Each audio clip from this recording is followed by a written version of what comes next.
case you didn't notice, this is a big turnout.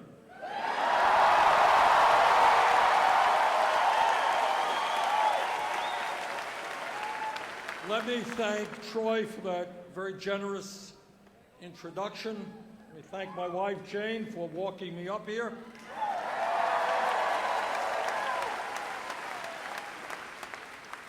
But mostly, let me thank all of you for coming out tonight to have a serious discussion about the serious issues affecting our country.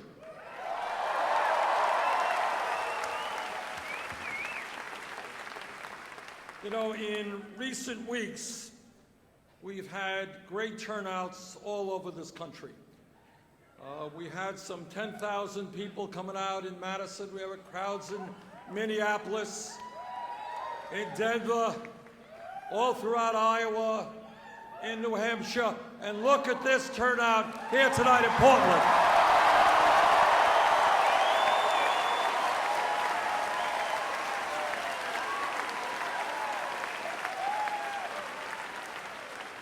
And sometimes the media people ask me, they say, well, you know, Bernie, why are so many people coming out to your events? Why have hundreds of thousands of people in every state in this country volunteered to play a role in the campaign? Why have 250,000 people made small donations to the campaign?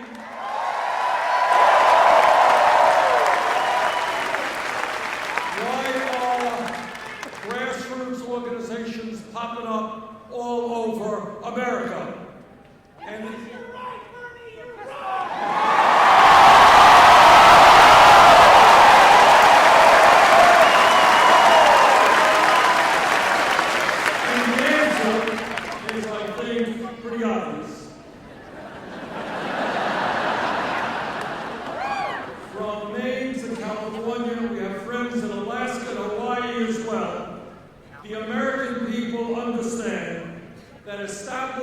politics and establishment economics is not working for the middle class.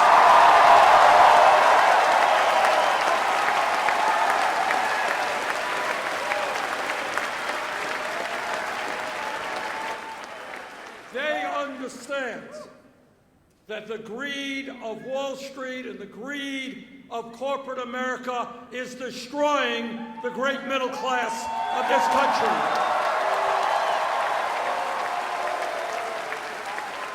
And people are saying from coast to coast, you can't keep getting away with that.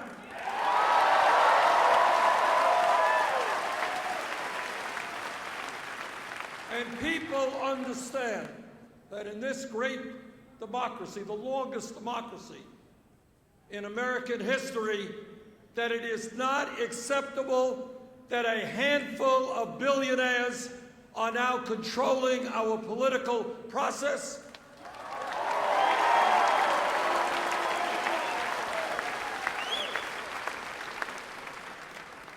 And they also understand that the time is overdue for the corporate media to start talking about the real issues impacting the American people.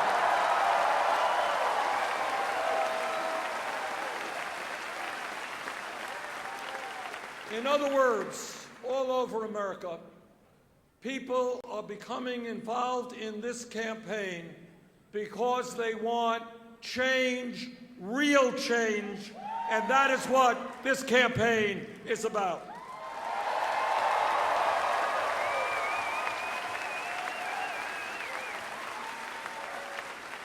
And let me take this opportunity to say a word about what real change is about. I think many of you remember that the great American abolitionist Frederick Douglass made the point that freedom is never given to us. We have to fight for it. We have to struggle for it. And if you look at the history of America, whether it is workers standing up and fighting for their rights and joining unions. That's the way change takes place.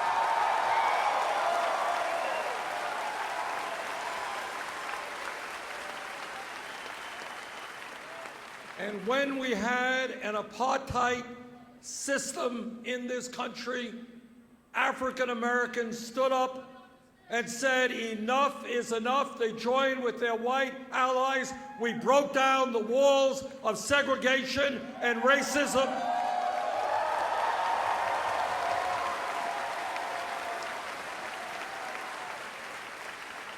And when millions of people demanded it, we had a president of the United States who signed a Voting Rights Act. But the energy, the drive did not come from on top. It came from the grassroots. And when you think about the struggle over the decades and centuries of women fighting for their rights,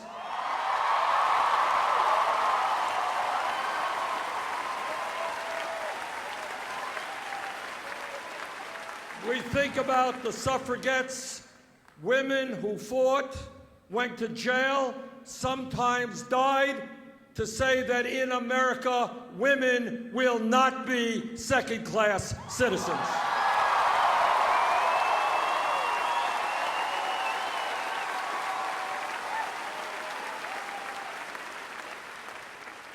And more recently, we have seen another profound revolution in political consciousness, and that is gay people said, enough is enough.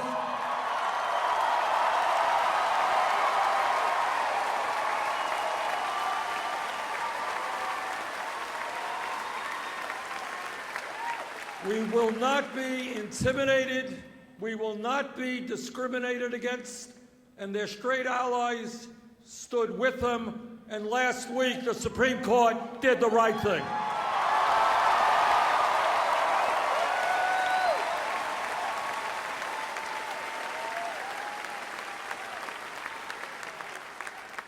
What is my point?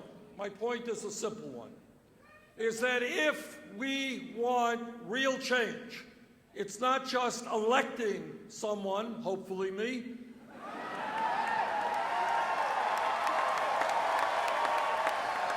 but it's more than that. And let me tell you right now what no other candidate will tell you, and that is that no one who is elected President of the United States can do it alone. No one in the White House will have the power to take on Wall Street alone, corporate America alone, the billionaire class alone. The only way that change takes place is when we develop that strong grassroots movement, make that political revolution, stand together, and then we bring about change.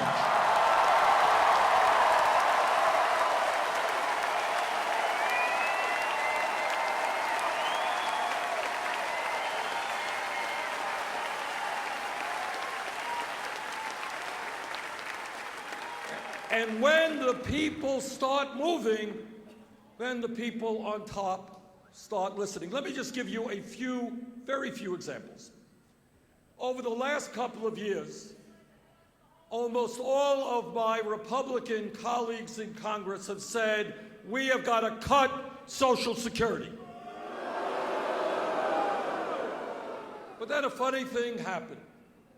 Some of us in Congress, but more importantly, senior groups, trade union groups, veterans groups began to stand up and say, you know what? You're not going to cut Social Security when people can't make it on $12,000 or $13,000 a year. You're not going to cut benefits for disabled veterans. You're not going to do that.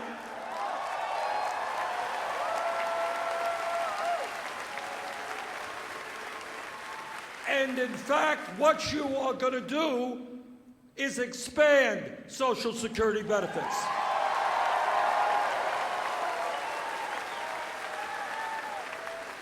And because of all of that grassroots work, there was a poll came out Wall Street Journal poll last week, and you know what it said? It said that by a 3-to-1 margin, the American people now believe we should expand Social Security benefits by lifting the cap on taxable income.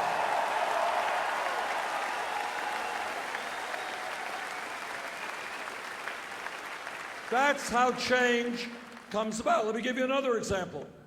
3 or 4 years ago, people in the trade union movement started organizing low-wage fast food workers. And what these workers went out on the street saying is they say, we can't make it on $7.25 an hour. And I had the pleasure and the privilege of going out on some demonstrations with these very, very brave people. 3 years, 4 years come and gone, and you have state after state, city after city, and I understand that Portland is working on raising minimum wage.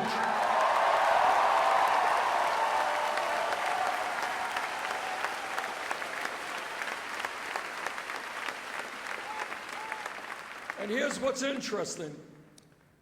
In Congress, we have a bill. Republicans, of course, are opposed to any raising the minimum wage. Democrats have a bill which says, let's raise the minimum wage to $10.10 an hour. But you know what the American people say? $10.10 ain't enough. They want $15 an hour.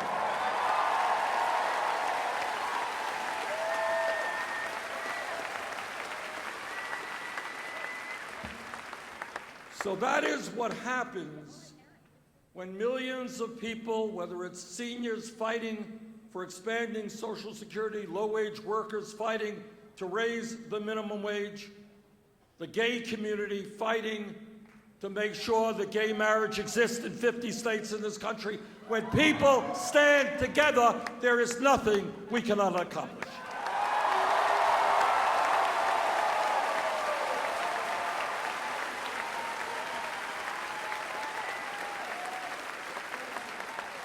And that is what this campaign is about. It is not about me, it is about you. It is about not only winning elections, it is about transforming America.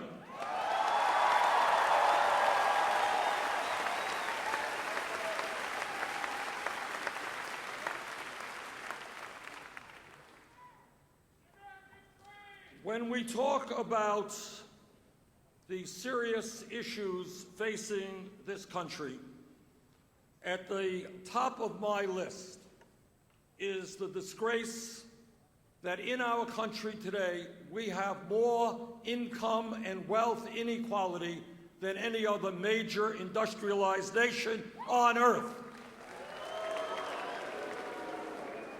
And brothers and sisters, together we are going to end that disgrace.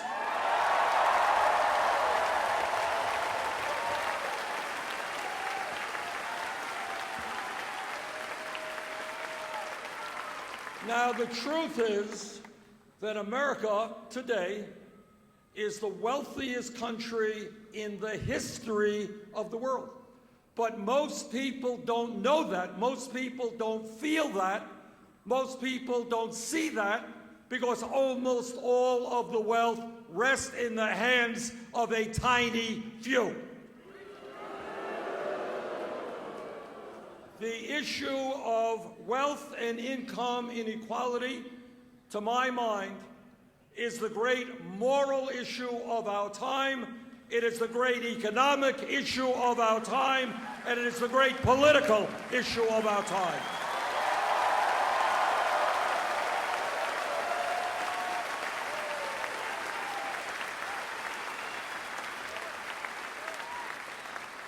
Let me be as clear as I can be. There is something profoundly wrong when the top 0.1% own almost as much wealth as the bottom 90%. There is something profoundly wrong when most of the new income is going to the top 1%. There is something profoundly wrong when we are seeing a proliferation of millionaires and billionaires at the same time as millions of Americans are working longer hours for lower wages, and we have the highest rate of childhood poverty of any major country. There is something profoundly wrong when one family, the owners of Walmart, own more wealth than the bottom 130 million Americans. This grotesque level of income and wealth inequality is immoral, it is bad economics, it is unsustainable, and it is not what the United States of America is supposed to be about.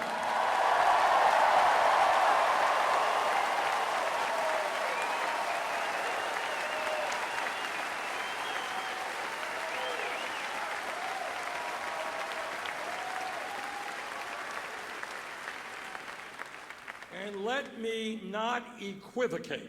Let me be as clear as I can be, because we are going to send a message to the billionaire class, and that message is, you can't have it all.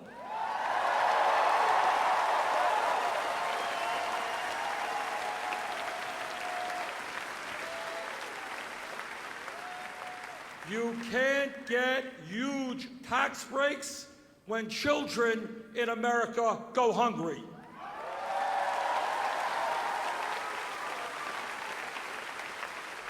You cannot continue sending our jobs to China when millions of people in this country desperately need work.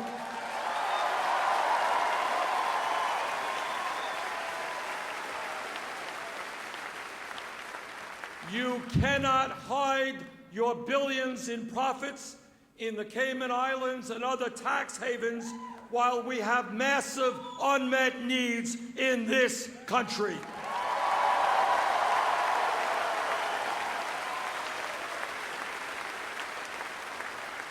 And our message to the billionaire class is, your greed has got to end, and we are going to end it for you.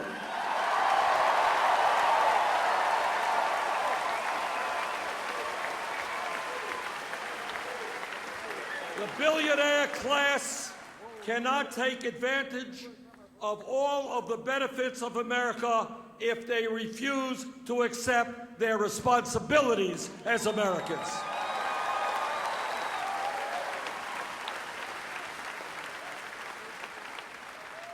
But when we talk about our economy, it is not only the horrific level of income and wealth inequality. It is the tragic reality that for the last 40 years, the great middle class of our country, the middle class that was once the envy of the entire world, has been disappearing. Despite exploding technology and increased worker productivity, median family income today is almost $5,000 less than it was in 1999. In the state of Vermont, in the state of Maine, and all over America, we have working people who are working not just one job, but 2 jobs, 3 jobs, just to cobble together an income in order to survive and to get some health care. That is not the economy that we need.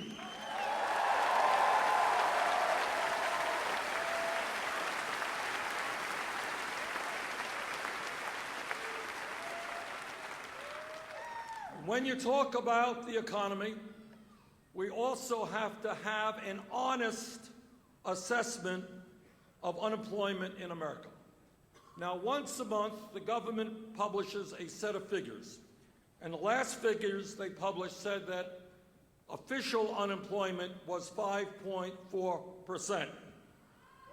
But there is another set of government statistics.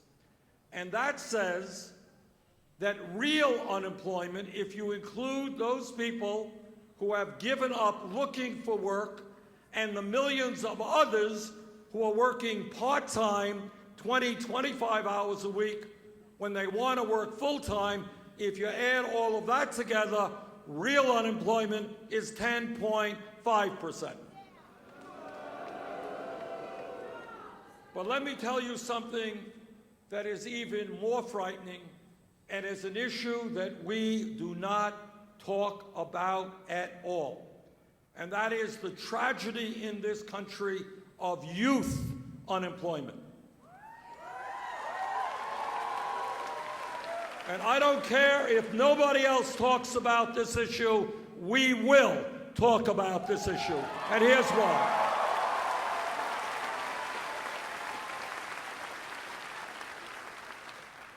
For young people who have graduated high school or dropped out of high school, who are between the ages of 17 and 20, if they happen to be white, unemployment rate is 33%.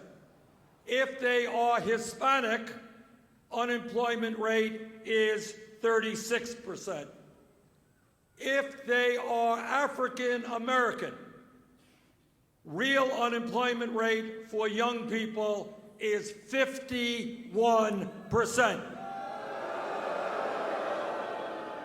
In other words, what we are doing is turning our backs on an entire generation of young people who want to get a job, they want to earn some income, they want to get out of their homes, they want to become independent, and we are not allowing them to do that.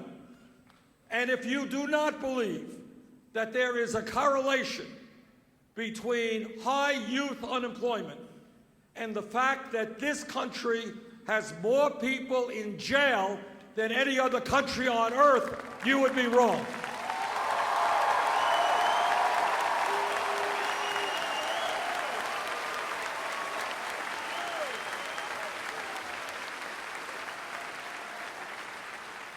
Now, how does it happen that in this great nation we have more people in jail than the communist authoritarian country of China, which has over 3 times our population?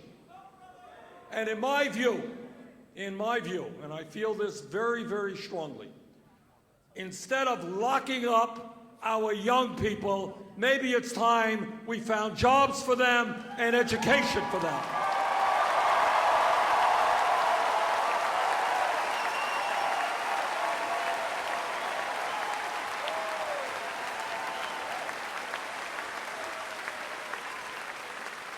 And maybe it's time we began to rethink the so-called war on drugs.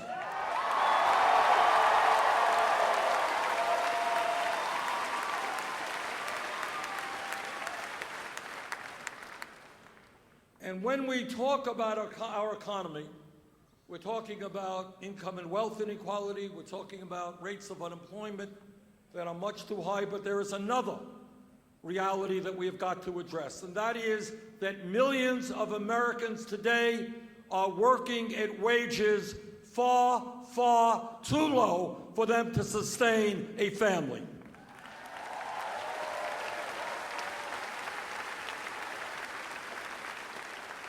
I recently talked to a guy who works with a church group who collects food to bring to an emergency food shelf. And what he told me, I asked him, well, tell me, what percentage of the people who go to the emergency food shelf are working people?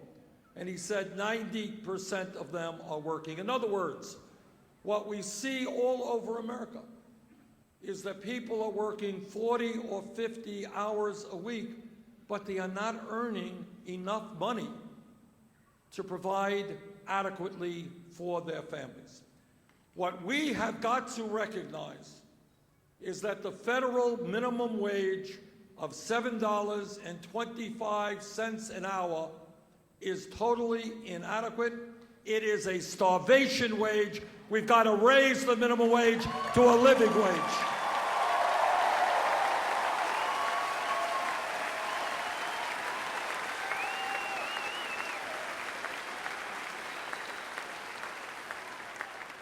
Last month, the City Council in Los Angeles raised the minimum wage there to $15 an hour, and that is exactly what we have to do in Washington.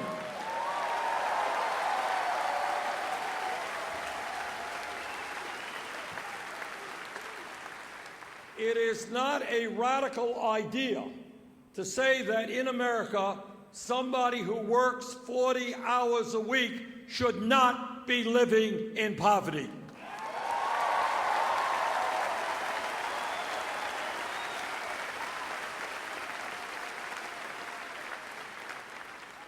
And a living wage should not only be fair, it should be equitable. There is no excuse today for women earning 78 cents on the dollar compared to men.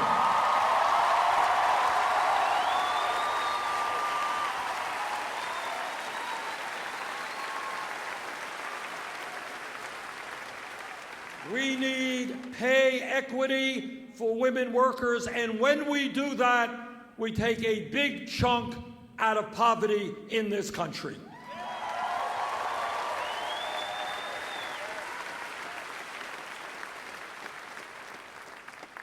Some of you are aware that a number of Republicans go around the country talking about family values. You ever hear them talking about?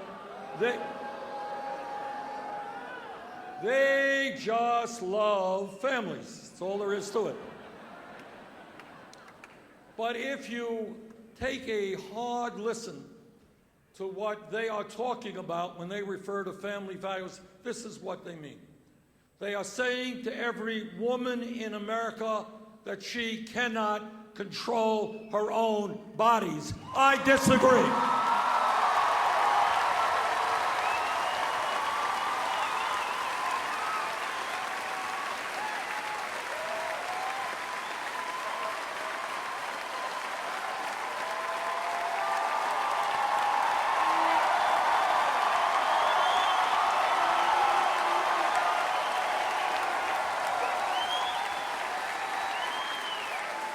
Let's say it loud and clear. Women control their bodies, not the government.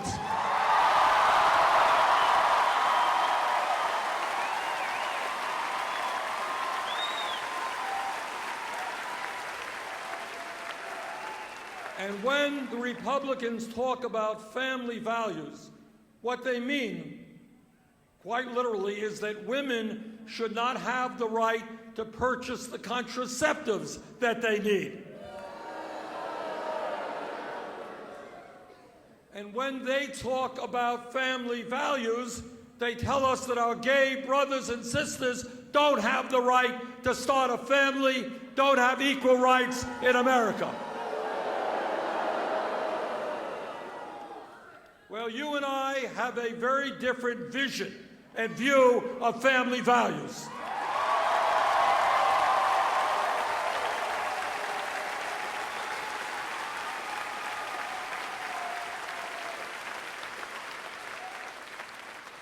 I have 4 great kids, 7 grandchildren who are beautiful, and my wife and I have been married for 27 years. We understand family.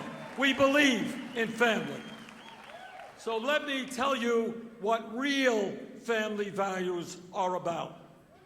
The first real overview of family values is that the United States must end the international embarrassment of being the only major country on earth which does not guarantee workers paid medical and family leave.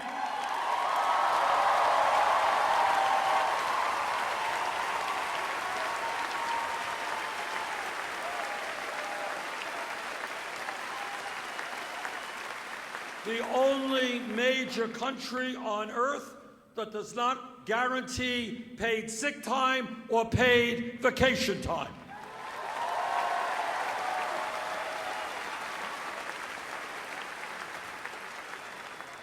Now let me say a word about these family values, which are really family values. Today in Maine, today in Vermont, a woman had a baby. If that woman's family has a sufficient amount of money, she and the father will be able to stay home with their newborn baby in the most important moments and weeks and months of that baby's life. And they'll be able to bond with that baby and get to love that baby. But if that woman in Maine or Vermont does not have a lot of money, she will be forced to go back to work in 5 days, 8 days, 10 days. Forcing a woman to be separated from a newborn baby is not a family value.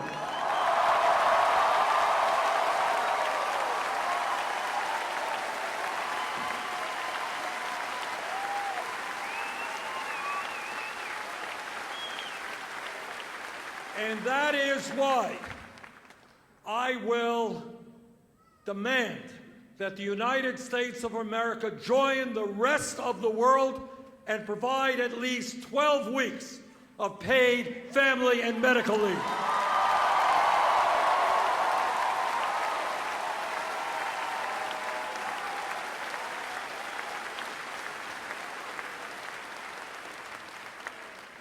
And let me touch on another issue that gets very, very little discussion.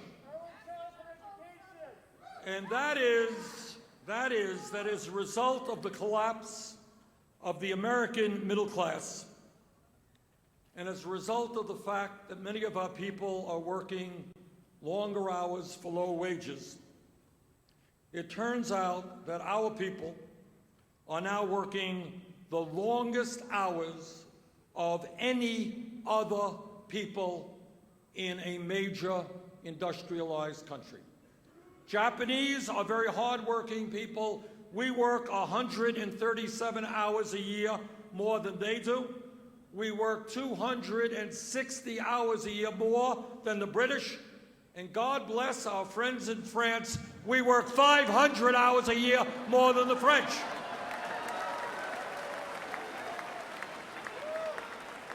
Now, the point is that I get around the country and I talk to a lot of working men and women. And often what I see in their faces is exhaustion. People are tired. They're tired of working incredible hours. They're tired of not being able to have the family together. I will never forget Burlington, Vermont, outside of a grocery store, a woman telling me, Bernie, my husband and I have one kid. We want to have more children. I'm working 3 jobs. He's working 2 jobs. We don't know that we can be the parents we want to be. Some of you may remember, if you read your history, that over 100 years ago, workers went out on the street and they held up posters and placards. And you know what those posters and placards said? That's right. What those posters said is, we are not beasts of burden. We don't want to work and work and work. We want to spend time with our kids. We want to get an education. We want to relax with our families.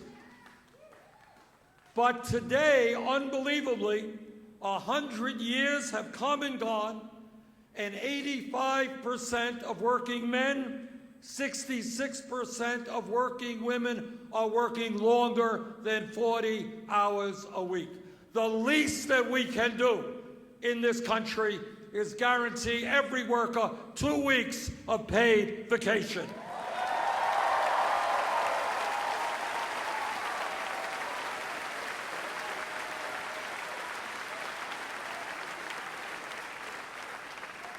And that is a lot less than most workers in industrialized countries now receive. You know, when posters go out and they call you up and they say, well, tell me, I'm doing a poll for Gallup or for the Wall Street Journal or whatever, tell me what is uppermost on your mind. The answer that the posters almost always receive is a 4-letter word called jobs. People understand that we need to create millions of decent paying jobs if the middle class is going to expand.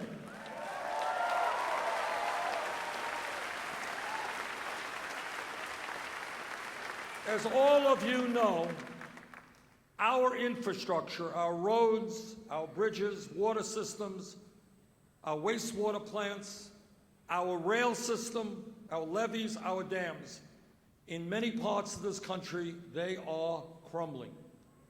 And we are falling behind many, many other countries in terms of the quality of our infrastructure.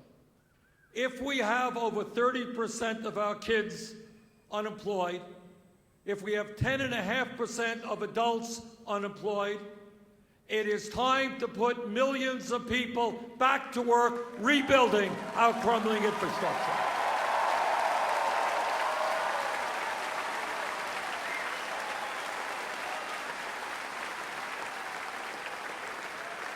I have introduced legislation that would invest $1 trillion over a 5-year period to rebuild our infrastructure. That would create and save 13 million jobs, and that's what I will fight for as President of the United States.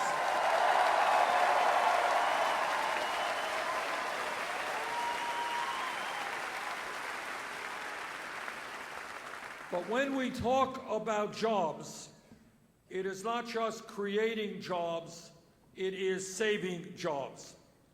For decades, presidents of both parties, Republicans and Democrats, have supported trade agreements that have cost us millions of decent-paying jobs as corporate America shuts down here and moves to low-wage countries abroad. You are looking at a United States Senator and a former Congressman who voted against NAFTA, against CAFTA, against permanent normal trade relations.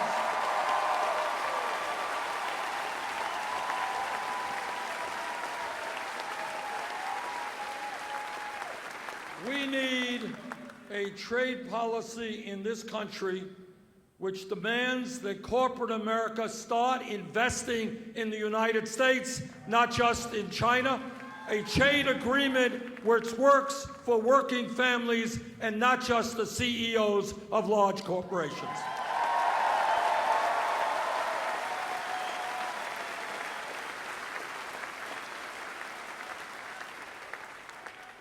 And when we talk about greed, when we talk about recklessness, when we talk about illegal behavior, these are just some of the words we use to describe what goes on in Wall Street.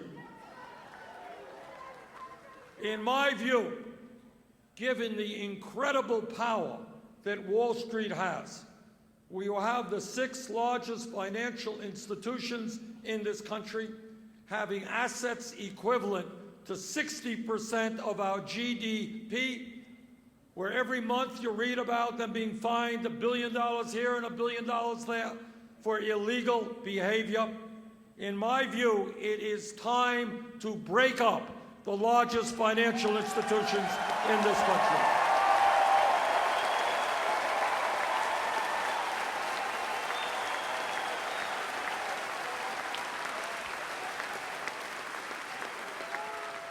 We need a banking system that is part of creating a productive economy, making loans to small and medium-sized businesses, helping us create jobs, not a financial institution which is an island unto itself, only concerned about making huge profits. If a bank is too big to exist, that bank is too big.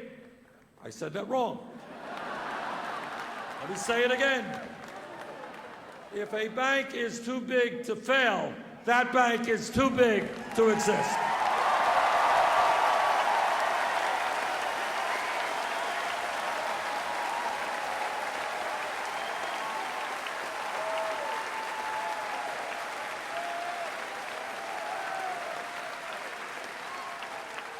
let me touch on another issue that I know all of you are familiar with.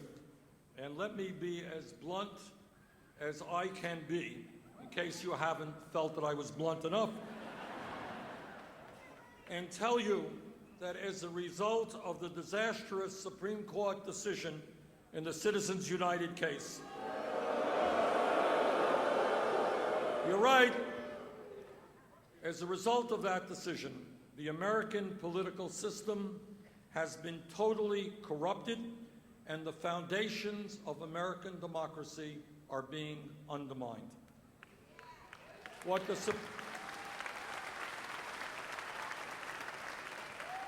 the Supreme Court essentially said to the wealthiest people in this country is, okay, guys, you already own much of our economy. Today is your lucky day. We are now going to give you the opportunity to purchase the United States government, and that is precisely what they are doing this very moment. When you have just one family, and there are more than one, but one family, the Koch brothers. You know about the Koch brothers. This is a family, media doesn't talk about it much. This is a family that wants to destroy Social Security, Medicare, Medicaid, the U.S. Postal Service. They want to do away with the concept of the minimum wage. They want to repeal every piece of legislation passed in the last 75 years that protects working families. But now this family, worth $85 billion, will spend, as I understand it, close to $1 billion in this election cycle to elect candidates who will make the rich richer and increase suffering for the middle class and working families. Now, when you have one family spending more money in an election cycle than either the Democratic Party or the Republican Party, what you are looking at is not called democracy. It is called oligarchy, and we have got to end that.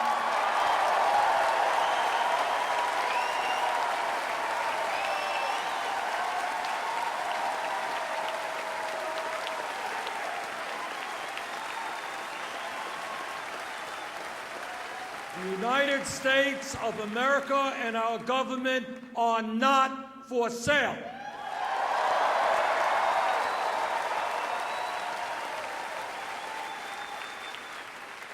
Now, I've not made a whole lot of promises in this campaign, but here's one I have made, and I repeat to you.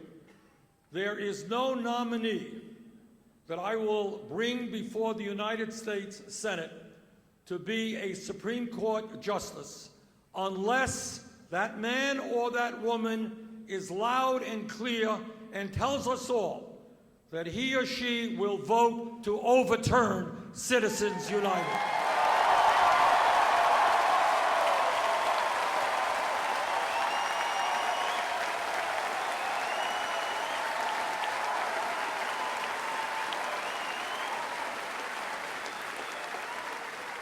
But we have got to go further than that. It's not just a question of overturning this disastrous decision.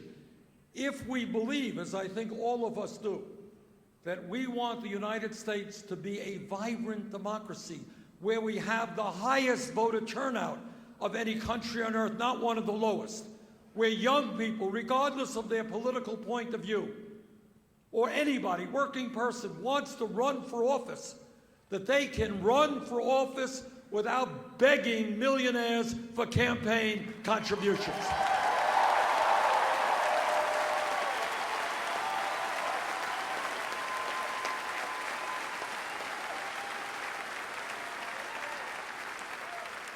And that is why we have not only got to overturn Citizens United, we have got to end voter suppression all over this country.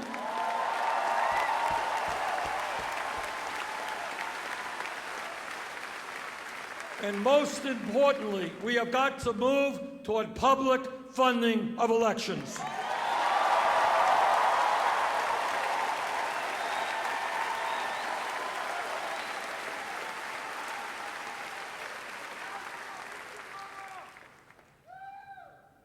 There is an issue out there that I think more and more people are beginning to talk about and to express their feelings on, and that is that when we talk about education, we have got to understand that as a nation, we are living in a highly competitive global economy. And if we are going to make it as a nation, if we are going to create the decent paying jobs that we need, we must have the best educated workforce in the entire world.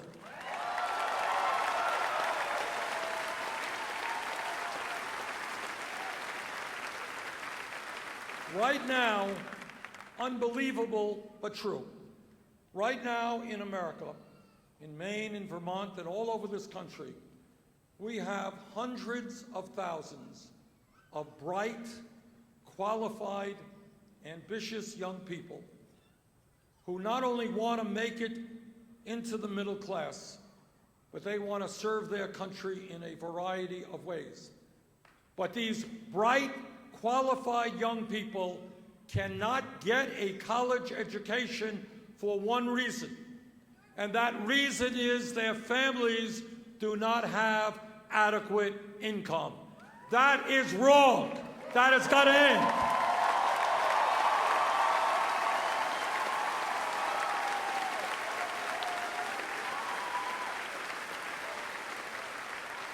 We have got to make certain that in this country, all of our people who have the desire and who have the ability are able to get all the education that they need, regardless of their income.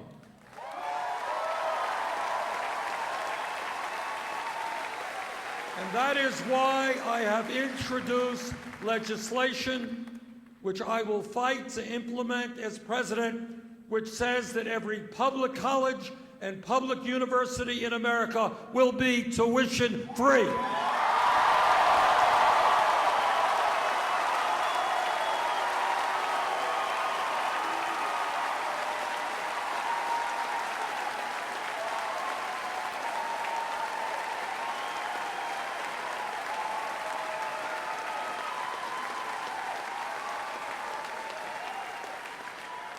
Now, this is important to our country for a whole lot of reasons.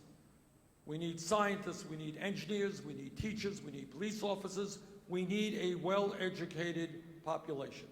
And it makes no sense to me that as a nation we say to hundreds of thousands of young people, sorry, you're not going to get that education. But I'll tell you, it goes beyond even that. Because in Maine, in Vermont, and all over this country, there are kids today in the 4th grade, the 5th grade, the 6th grade. Their parents didn't go to college. Their family doesn't have much money. The people they know never went to college. And these kids instinctively understand that because their families lack decent income, no matter how well they do in school, no matter how hard they try, they're never going to make it into the middle class, and they're never going to get a college education. When we make public colleges and public universities tuition free, we are saying to every child in America that yes, if you study hard, you will be able to get a college education.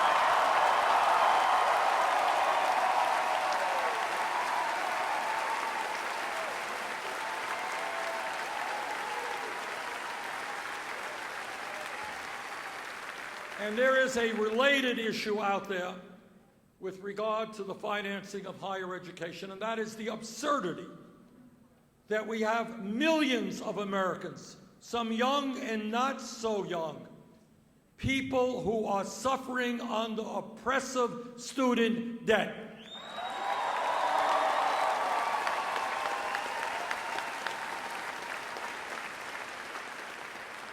I have talked to people whose crime in life was that they went to law school, they went to medical school, they went to dental school, and they left school hundreds of thousands of dollars in debt. I have talked to, and I suspect there are people here tonight who are paying 20, 25% of their incomes in student debt. And here is what is absurd. If you go out and refinance your home tomorrow, you could do it at 2, 3, 4% interest rates. And yet we have millions of people paying 6, 8, 10% interest rates on their student debt.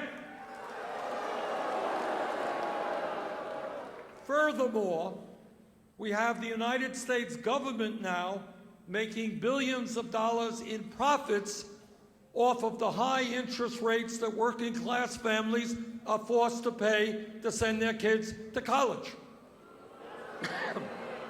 In my view, we've got to make sure that the government gets out of profiteering on student debt.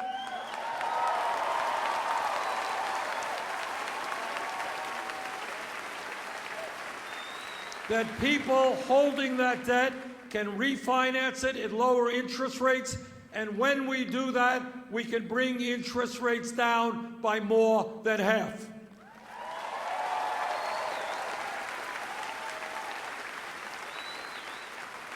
And some people say, well, Bernie, that's a great idea, but, you know, it's an expensive proposition. Well, they're right. It's about $70 billion a year. It is an expensive proposition, and we're going to fund it by putting a tax on Wall Street speculation.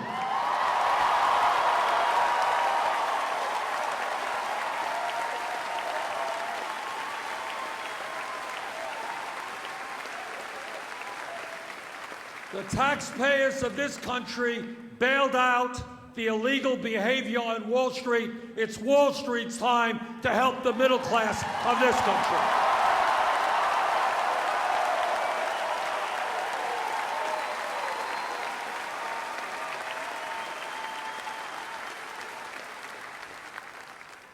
When we talk about our responsibilities as human beings and as parents, there is nothing more important than leaving our planet healthy and habitable for our kids and our grandchildren.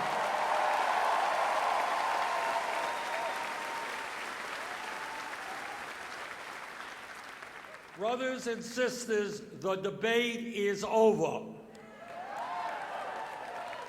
The scientific community is virtually unanimous in telling us that climate change is real, that climate change is caused by human activity, that climate change is already causing devastating problems in our country and around the world.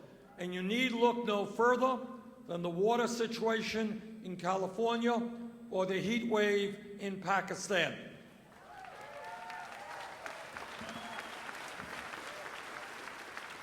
And what the scientists are also telling us is that we have a small, short window of opportunity to transform our energy system before a bad situation becomes much worse.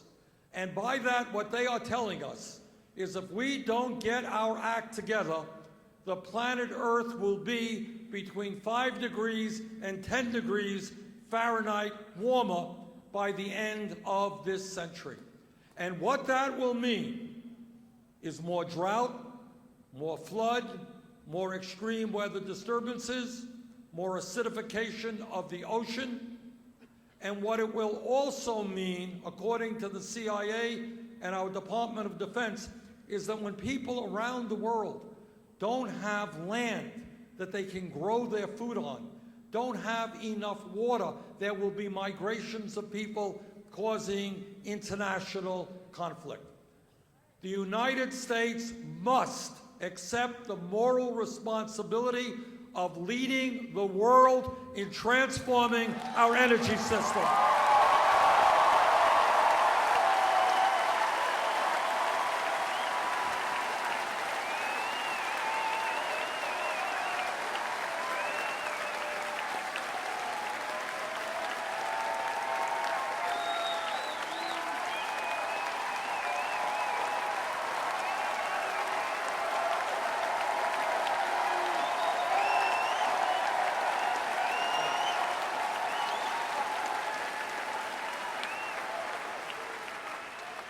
And when we lead the world in moving away from fossil fuel to energy efficiency and such sustainable energies as wind, solar, geothermal, and others, China, Russia, India, and other countries will follow us.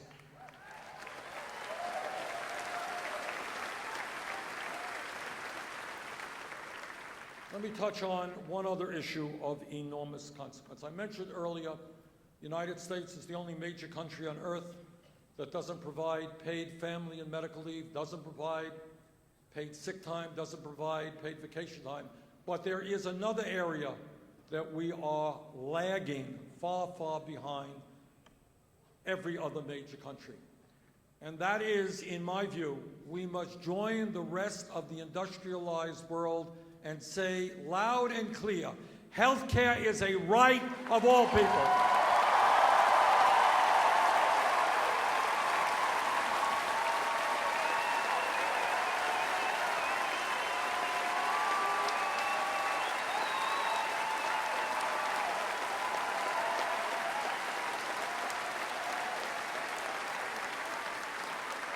And that is why I strongly support our country moving toward a Medicare for all single-payer program.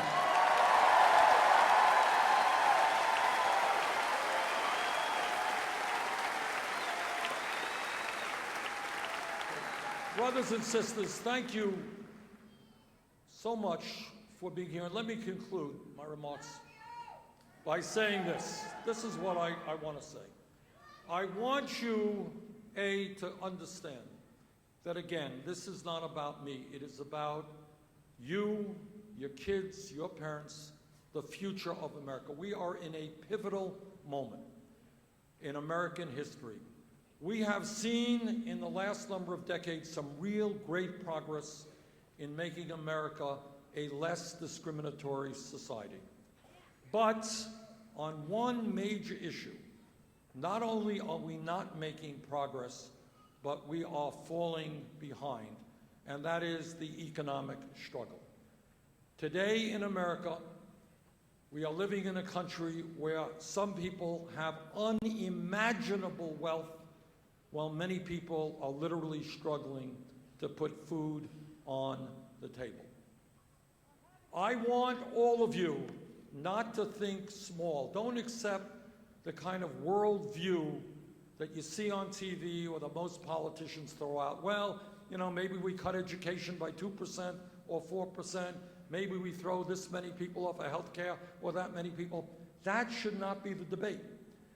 The debate should center around the fact that we are the wealthiest country in the history of the world. There is nothing that we cannot accomplish.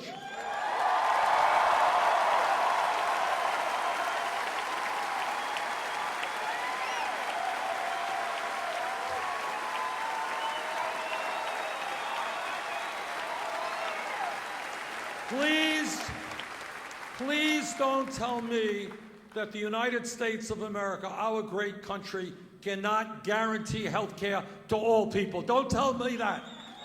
Don't tell me that in this country we can't have the best pre-K and child care system in the world.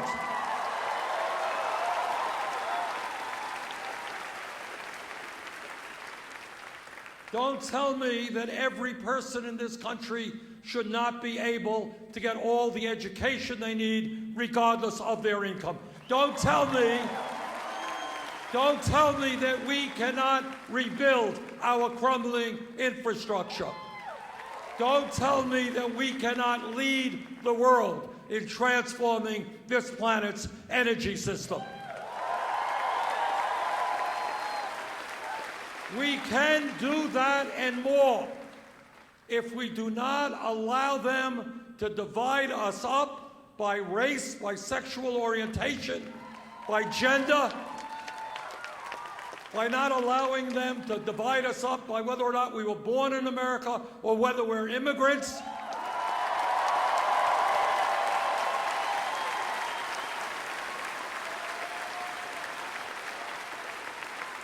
When we stand together as white and black and Hispanic and gay and straight and woman and man, when we stand together and demand that this country works for all of us rather than the few, we will transform America, and with your help, that is what we're going to do. Thank you very much.